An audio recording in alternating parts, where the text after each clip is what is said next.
Alright, hi everyone. So again, we're continuing with our walking baseline masterclass, if you want to think about it that way. So in this video, we're finally going to delve into starting to walk 4 quarter notes. So in other words, 4 to the floor. So this is beginning to actually walk bass lines without any longer note durations or spaces or interruptions. So I would just say, after you've practiced the initial steps of mastering playing just whole notes, then playing half notes,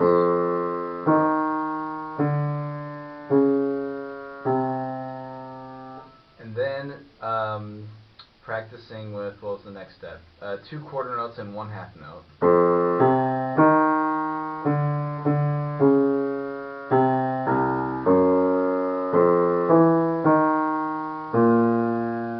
So now, only after you've mastered those steps and you feel really, really comfortable with them, can you start moving on to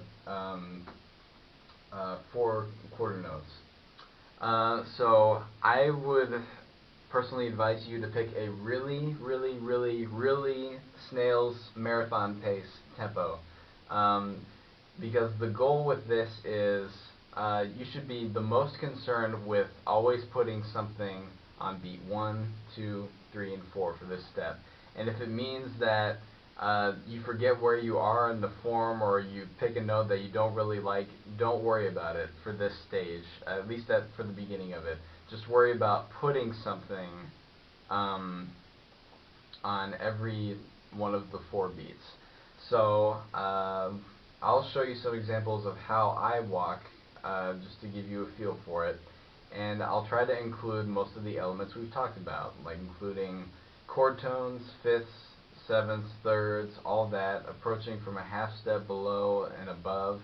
And I'm going to use some elements of my baseline walking that I've developed over time that just have become really natural to me. So I'm not going to really hold back and try to keep things elementary. I'm going to walk like I would walk if I was playing or performing or something. So here we go. Here's F blues, walking 4 to the floor. 1, 2, 1, 2, 3, 4.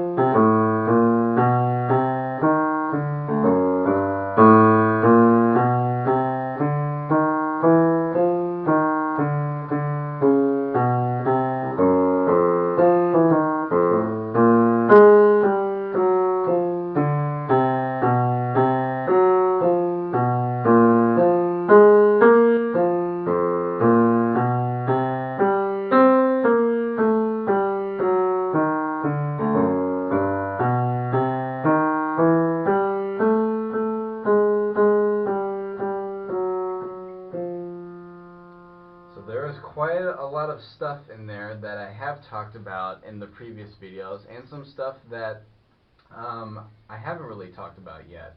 One other tool that you can add to your tool bag of this is something that I've heard one bassist use in particular, and I'm sure there are others that use it, but the great bassist Ray Brown, I hear a lot, use a concept that I primarily associate with horn players and vocalists and improvisers.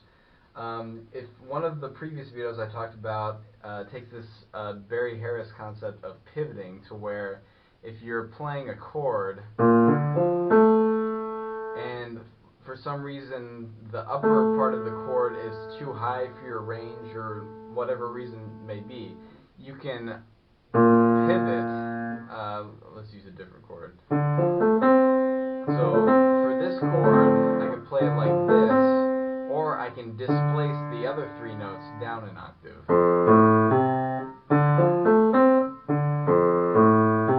If that makes sense. And one thing I hear Ray Brown use a lot is he uses that concept of pivoting, but instead of a more intervallic relationship in terms of intervals that are at least a third or larger, he uses it in terms of stepwise motion a lot, but he displaces the step to where it's not just a second apart, but rather a seventh apart. And I'll show you some examples of what I mean by that. A lot of times what Ray Brown will do is, let's say he's descending, something like this, in a bass line. What he will do, in order to move to a different range of his instrument, or in order to avoid going too low or too high or whatever, he will take the note that he's targeting or heading toward, but instead of moving down towards it, he goes up. So he essentially does do this concept of pivoting, but he does it in a way to where it's stepwise. So let's say my bass line is something like this. So if I use that pivot concept, it would look something like this. 1, 2, 3, 4. Or something like this.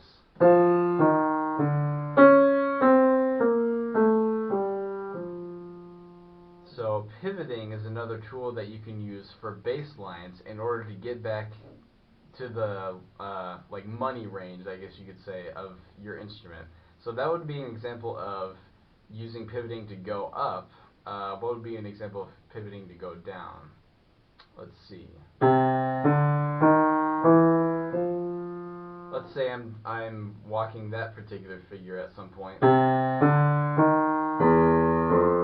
That would be the pivot, right? Normal. Here's the pivot. So that's something that through listening to Ray Brown, I've heard him use a lot, and you can get a lot of mileage out of that, especially when you're playing at faster tempos. So for this step, again, you shouldn't necessarily concern yourself with how you're getting from one place to another or how successfully you're outlining the chord changes. Now, don't get me wrong, that's absolutely important for bass players or people walking bass lines. But for this step, it's just getting as comfortable as you can with 1, 2, 3, 4. 1, 2, 3, 4. Okay? And don't feel like you have to limit yourself to the tools that I've talked about in this video. You might figure out your own ways of doing things, like arpeggiating chords certain ways or outlining chords in certain ways that I haven't demonstrated or haven't talked about, and that's fine. I'm just trying to give you some tools to get you started. In the next video, I'm going to talk about how you can add rhythmic interest to your bass lines that helps a group cohesiveness and helps a group to swing even more. So stay tuned for the next video for that. So thanks for watching.